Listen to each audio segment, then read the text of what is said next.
Doug, which feeling dominates now the release date is close? Which feeling? Yeah. I think the feeling of anticipation to get the tour started.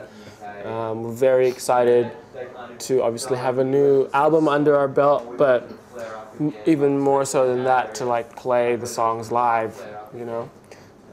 Very much anticipating the tours that are coming ahead. Did you sit still long? Too long, perhaps?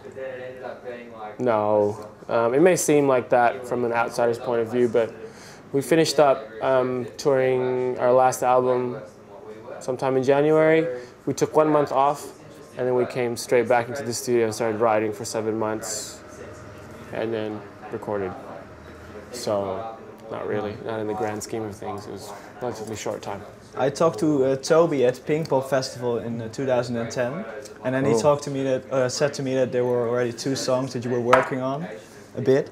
But can you say when exactly did the working on this second album start? Can you pinpoint that moment, perhaps? Yeah, it was very much like Dougie said. We finished touring in January 2011, and I think it was like the 1st of February that we regrouped back in London, and we had a little studio there.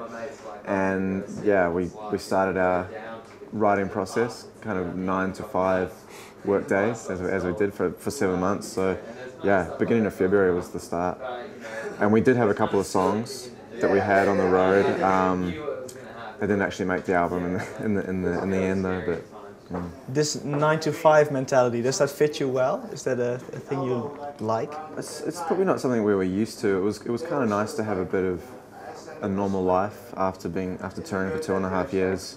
You kind of get to settle into your little area in London and do normal things like shopping and washing and all that kind of stuff.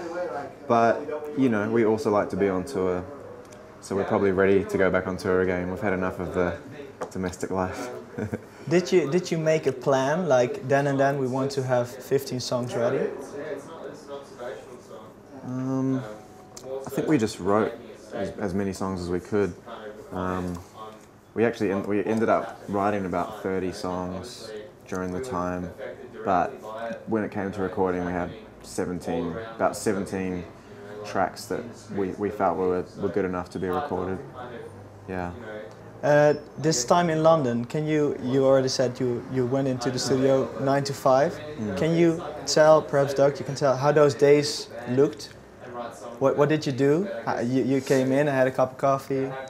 Yeah, we'd all come in usually like an hour to an hour and a half late, and then after we'd come in and you know, somebody would hop on the keys and play something, or somebody will start playing something on the guitar, and then another person will add something on top of that, and then, you know, I'll like hear a melody in my head and go, okay, that's cool, let's do this, and how about try that? And that's just kind of how the songs came about. Other days, someone will come in with an idea that's already fleshed out. You know, all the chord progressions from start to finish have already pretty much been done, and then people just kind of like add things on top of that. So that's pretty much what the day consists of. We'll take like an hour break, you know, be home by like 5:30. And then do the same thing the next day. So it was kind of like work. It was kind of like clocking in, clocking out of, you know, just kind of like a normal job, except our job was, you know, doing what we love to do, which is obviously it's a very privileged position to be in.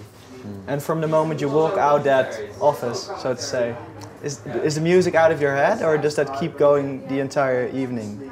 Like, do you keep thinking about what you've done and what you're going to do the next morning? If somebody comes up with like a really like infectious or like you know, riff or something that's really catchy, that'll usually like keep you up for the next week or something.